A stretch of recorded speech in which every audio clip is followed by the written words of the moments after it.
The NBA season is less than 2 weeks away, and I know I keep starting out every video like this, but I'm really bad at intros, so you're gonna have to forgive me. Nonetheless, before the start of the season, I want to talk about some of the biggest changes coming to the NBA. This isn't going to be a comprehensive breakdown of every new rule change, I just want to go over a handful of the new implementations that I think will have the largest impact. Before I start, I do want to preface that there's been a lot of new rule changes surrounding load management, however that's a very complex topic and deserves to be talked about with some nuance. If I tried to fit the whole conversation in this video, it would be very long and probably not nearly as interesting, and I wouldn't want to condense my thoughts on it because, again, it's a complex issue and I feel like I wouldn't be doing it justice to speedrun my thoughts. So I'm going to make a separate video talking about all the new changes the NBA has made to address load management and how I think that'll affect the issue going forward. Now with that disclaimer out of the way, let's get into it. The first change I want to talk about is probably the single biggest addition to the NBA, and that would be the new In-Season Tournament. This is a brand new multi-stage tournament going on during the regular season, and I know a lot of people have a lot of opinions on this one, but before I share what I think, let's go over how the hell it works. So the In-Season Tournament begins on November 3rd and starts with group play. All 30 NBA teams have been randomly assigned to groups of 5 within their conference, and I don't really know when this drawing took place, but the groups have already been made. There's 3 per conference, and the teams are distributed in order of seeding from last season. If we look at the Eastern Conference's groups, for example, we can see that the first-seeded Bucks are in Group B, the second-seeded Celtics are in Group C, and the third-seeded 76ers are in Group A. And then it continues to cycle like that, with the Cavs in Group A, Knicks in B, Nets in C, and so on and so on. Each team will play 4 group play games, one against each group opponent of course, and those will go back and forth between being at home and on the road. The group games will be played on designated tournament nights, which will be every Tuesday and Friday from the November 3rd start through the rest of the month.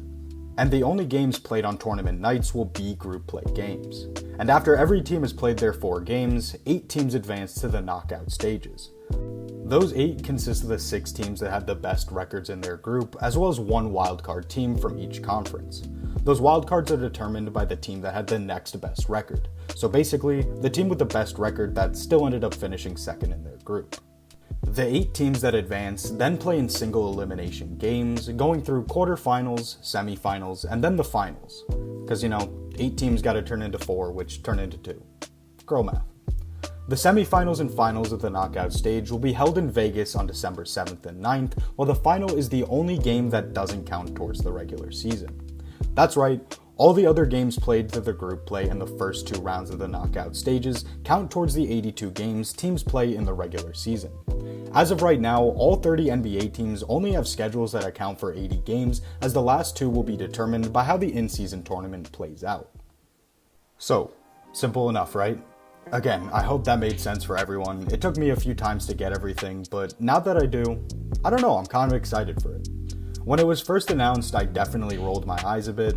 I felt like there were more pressing things than a certain stretch of the season that tends to get boring, but at the same time, if you are trying to address that problem, this is a pretty good idea.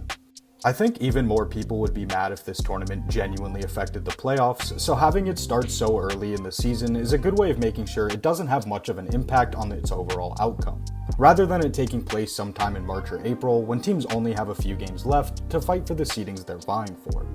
So it's a clever way of artificially creating some significance to games that otherwise would be less than important to the overall trajectory of the season.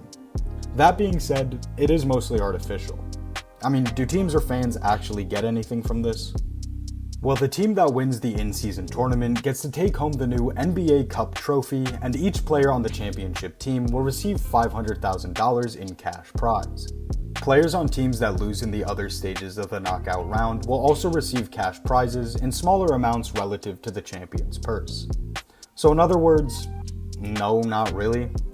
Don't get me wrong, I'm in no position to scoff at $500,000, and if the NBA let me, I would suit up to play and blow out both of my ACLs for that kind of money. So cash is nice, and I definitely don't want to minimize that, but for the star players or even role players who comfortably got their bag, they might need another reason to care. I'd be hard-pressed to say the NBA can't just magically create a new trophy and gaslight everyone into thinking it matters, because that's kinda how the other trophies work. But at the same time, just about every award we value did at one point not exist, and I'm sure every time a new one got introduced, players mock the idea of yet another trophy. Don't get me wrong, I really hope we never enter a period of basketball discourse where someone wants to factor in how many in-season tournament cups or MVPs a player has into all-time great discussions, but at the same time, I'd be lying if I said I couldn't see that happening. And again, as for the players, especially the ones on teams that are legit contenders, you're gonna have a hard time getting them to go all out and risk hurting themselves in November. And when you consider that a team that gets to the conference finals or finals probably ends up playing about 100 games or more in a single season, every little extra thing added suddenly means a lot more. So I can't imagine teams that are fighting for a championship are gonna go out of their way to try and win this thing, but funny enough, I actually think that's one of the best aspects of the tournament. It would be hyper redundant to create an in-season tournament that mostly ended with the same teams that end up going far in the playoffs. I don't want to see the same teams that compete for an NBA title also dominate this tournament, which is why I think the way it's set up favors young players and teams that don't have much else to go for. Those are the ones who will likely try to win something like this, and I think that's way more interesting overall. My last thoughts on the in-season tournament is that for all the doubts about how effective it will be in galvanizing players and fans alike, I think we should at least be open to the NBA's attempts at finding solutions. Don't mistake my words, the only reason this is happening is because the NBA thinks it can make more money, but regardless, these are complaints the fans have had for years, so the league is trying to find something that works for everyone. I think I'll always go back to how I thought the addition of the play-in tournament was stupid at first, and here I am a couple years later, very much a fan of the play-ins. So we should acknowledge that the NBA won't always get it right, but also have the patience to at least let this thing play out a couple of times. The next two things I want to talk about are both in-game rule changes that I am very excited for. The first one being an official penalty for flopping. Starting this season, a player that's called for flopping in-game will be given a technical foul and the opposing team will be awarded one free throw. But the technical foul will be non-unsportsmanlike, meaning it won't count towards an ejection. How this will work is refs can call a flop during live play or whenever the next opportunity comes to review and assess the penalty.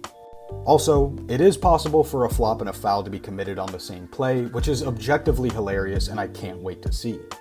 And if a flopping call is missed in-game but discovered after the fact, the player that committed the flop will be fined $2,000, which, could you imagine getting a call from your agent in March saying you're getting fined $2,000 for a flop you committed in December?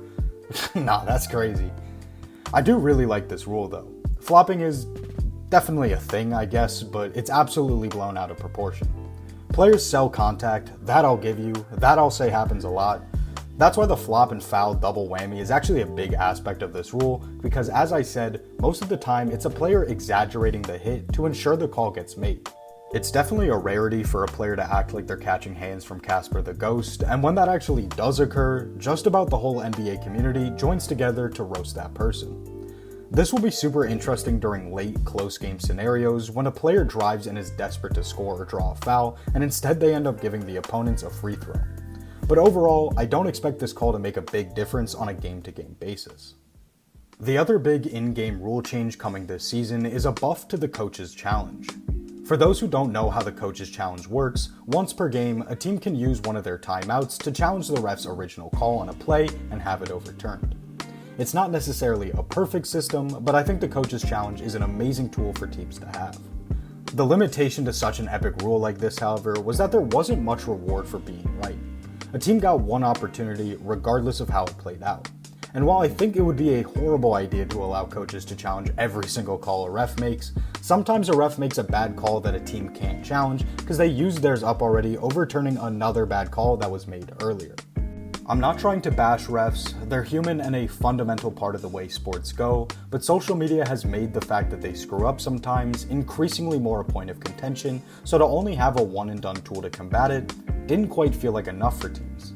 But starting this season, coaches that challenge a call and are successful will be able to make a second challenge. With one caveat, that being that the team must still have a timeout in order to call that second challenge, and the timeout from the first one won't be retained even if they win it. I love this addition. It feels like not too much, but not too little. I think 2 challenges is a perfect amount where there's a reward for being right about the challenge while still making the team be tactful about when they're going to use it. I was complaining about a second coaches challenge all last season, so I'm really happy about this change and can already picture the late game drama that'll come from this one. And the last big change coming to the NBA this season is how All-NBA team selections are made. Traditionally, the All-NBA honors have been based on positions, meaning there were 2 guards, 2 forwards, and a center per team. Now, All-NBA teams will be positionless. The 15 best players in a given season will make the 3 All-NBA teams, and the 10 best defenders will make the 2 All-Defensive teams. At least that's the hope. This doesn't make the NBA immune from having a different list than you or me, but either way, the game's been positionless in the NBA for a while now, and it was past time for the league officials to catch up with that. Another big reason I'm a fan of this change is that all NBA selections mean a lot. It might become a little more asinine when discussing and comparing all-time great players, but for the vast majority, the ones who won't rack up several championships or MVPs or scoring titles, making an All-NBA team is a huge deal. Aside from the literal counting stats, it's one of the biggest factors in how we talk about players we no longer have context for. It's a big part of the way we remember some of the not as successful contributors, so for guys who are really damn good but maybe aren't Hall of Famers, cementing themselves as an All-NBA player across several seasons is the best chance they have at being remembered in NBA history. I know I got all dramatic there, but still, this is going to help make sure more of the right players get appreciation and not penalize someone who just so happens to play at a position with more depth. Well, that's about all I wanted to talk about. So many changes have been made to the NBA, and I've got to say, they did good on a lot of them. I don't want to give the league all the credit. A big part of these changes is the new collective bargaining agreement struck between the league and the Players Association, so hurrah for workers' rights and all hail the glorious union president, CJ McCollum. Anyways, I hope you all enjoyed this video. Be on the lookout for the next one talking about all the changes coming for load management. Think of it like a quirky little 2-part series. At any rate, thank you all so much for watching. I'll be back soon, but until then, take care.